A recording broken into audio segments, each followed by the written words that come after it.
Assalamualaikum warahmatullahi wabarakatuh. Perkenalkan, saya Rizka Rahmawati dengan NIM 1940624122, mahasiswa Prodi Pendidikan Sejarah 2019B dari Universitas Negeri Yogyakarta. Dalam kesempatan kali ini, saya akan memaparkan mengenai review buku Pokok-pokok Gerilya dan Pertahanan Republik Indonesia di masa lalu dan yang akan datang, karya Jenderal Besar Abdul Haris Nasution. Adapun video ini dibuat untuk memenuhi tugas mata kuliah Historiografi Indonesia yang diampu oleh Bapak Alifi Nur Prasetyo Nugroho MPD. Sebelum saya masuk ke pembahasan bukunya, saya akan menjelaskan mengenai identitas bukunya terlebih dahulu ya. Buku Pokok-pokok Gerilya ini ditulis oleh Jenderal Besar Dr. Abdul Haris Nasution yang diterbitkan oleh penerbit Narasi dan cetakan pertamanya terbit pada tahun 2012. Adapun buku ini memiliki 368 halaman dengan dimensi 15 x 23 cm dan nomor ISBN 978 979 168 3012. Kemudian saya akan menjelaskan biografi singkat mengenai Bapak Nasution. Jenderal Besar TNI Purnawirawan Abdul Haris Nasution lahir di Kota Nopan, Sumatera Utara pada 3 Desember 1918. Karir militernya dimulai pada tahun 1940 ketika Belanda mendirikan sekolah perwirasadangan bagi pemuda Indonesia. 2 tahun kemudian, ia mengalami pertempuran pertamanya ketika perang melawan Jepang di Surabaya. Dan setelah kekalahan Jepang di Perang Dunia Kedua, Pak Nas bersama para pemuda mantan peta mendirikan Badan Keamanan Rakyat. Kemudian pada Mei 1946, ia dilantik oleh Presiden Soekarno sebagai Panglima Divisi Siliwangi. Pada tahun 1948, beliau ditunjuk sebagai Kepala Staf Operasi Markas Besar Angkatan Perang Republik Indonesia. Dan di penghujung tahun 1949, Pak Nas diangkat menjadi Kepala Staf TNI Angkatan Darat. Dan bertepatan pada hari ABRI 5 Oktober 1997, Pak Nasution dianugerahi pangkat Jenderal Besar Bintang 5. Pak Nasution sendiri tutup usia di Rumah Sakit Gatot Subroto pada 6 September tahun 2000 dan dimakamkan di Taman Makam Pahlawan Kalibata, Jakarta. Saya akan lanjut ke ulasan buku dari Pokok-pokok Gerilya ini. Seperti yang telah saya sebutkan tadi, bahwa buku Pokok-pokok Gerilya ini merupakan karya fenomenal dari Jenderal Besar Dr. Abdul Haris Nasution atau yang akrab disapa dengan Pak Nas. Beliau ini merupakan saksi sekaligus pelaku yang terlibat langsung dalam perang gerilya dan menuangkan pengalaman tersebut dalam buku Pokok-pokok Gerilya yang beliau tulis ini. Tujuan penulisan dari buku ini tak lain agar pembaca dapat memahami bagaimana perkembangan perang gerilya dan kekurangan serta kelebihannya. Selain itu, pada buku ini juga mengulas mengenai strategi dan taktik yang diperlukan untuk melakukan perang gerilya itu sendiri. Pengalaman perang gerilya yang didapatkan oleh Pak Nasution, beliau peroleh dari pengalaman memperjuangkan kemerdekaan Indonesia dari belenggu penjajah. Selain itu, Pak Nasution juga ikut andil dalam revolusi kemerdekaan pada tahun 1945 sampai 1949, di mana pada saat itu ia menjabat sebagai Panglima Komando Jawa. Nah, buku ini telah diterjemahkan ke dalam berbagai bahasa asing dengan judul Fundamentals of Guerrilla Warfare. Selain itu, buku Pokok-pokok Gerilya ini juga telah menjadi buku rujukan wajib bagi akademi militer di sejumlah negara di dunia. Salah satunya adalah sekolah elit militer milik Amerika Serikat, yaitu West Point. Buku Pokok-pokok Gerilya ini dibagi ke dalam 3 bagian.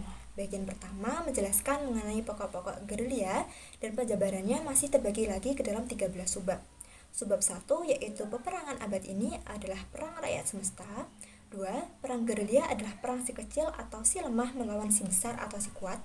Ketiga, perang gerilya tidak dapat secara mandiri membawa kemenangan terakhir. Perang gerilya hanyalah untuk memeras darah musuh. Kemenangan terakhir hanyalah dapat dengan tentara yang teratur dalam perang yang biasa. Karena hanya tentara, demikianlah yang dapat melakukan ofensif, dan hanya ofensiflah yang dapat menaklukkan musuh. 4. Perang gerilya biasanya adalah perang ideologi. perang gerilya adalah perang rakyat semesta. Kelima, akan tetapi perang gerilya tidaklah berarti bahwa seluruh rakyat itu bertempur. 6. Perang gerilya tidak boleh sembarangan gerilyanisme. 7. Gerilya berpangkalan dalam rakyat. Rakyat membantu merawat dan menyembunyikan gerilya serta menyelidik untuk keperluannya. 8. Gudang senjata gerilya adalah gudang senjata musuh. 9. Menyimpulkan strategi dan taktik gerilya. 10. Syarat pokok perang gerilya ialah rakyat yang membantu, ruangan geografis yang cukup, dan adanya perang yang lama. 11.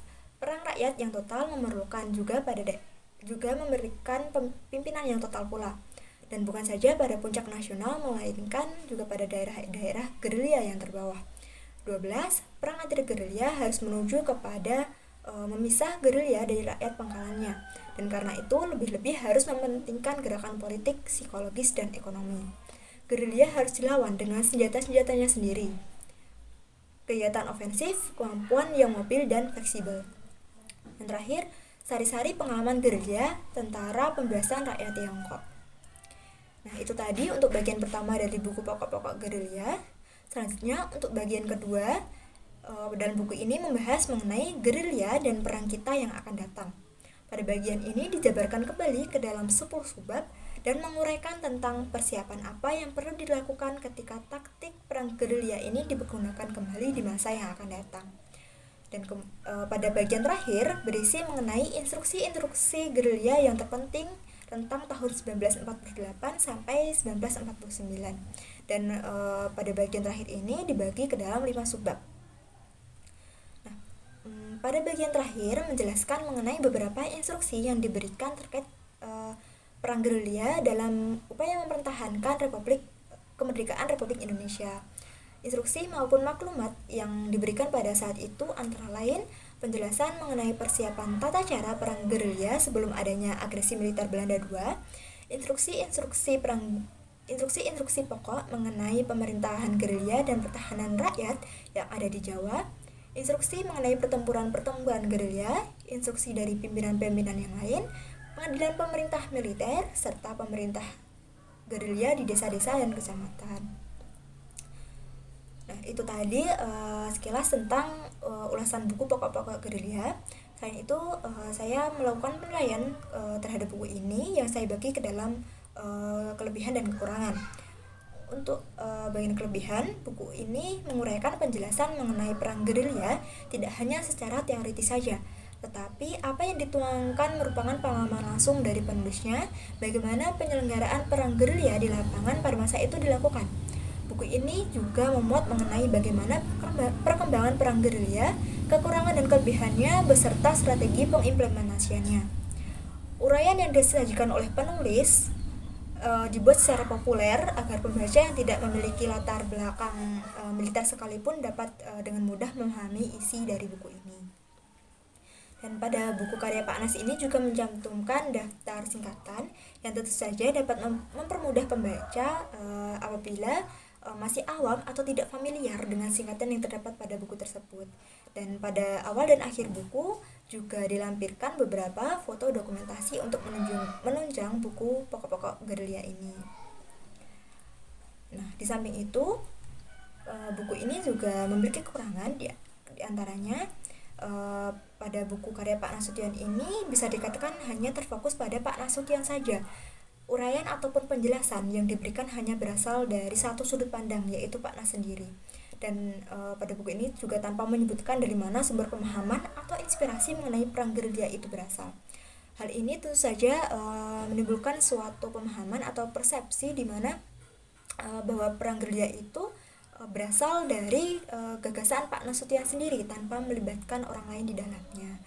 Nah, dan selain itu pada buku ini juga mayoritas menggunakan kata saya dibandingkan kita atau kami ataupun menyebutkan suatu organisasi tertentu, sehingga dianggap sebagai lebih condong kepada egosentrisme tanpa melibatkan faktor pembanding.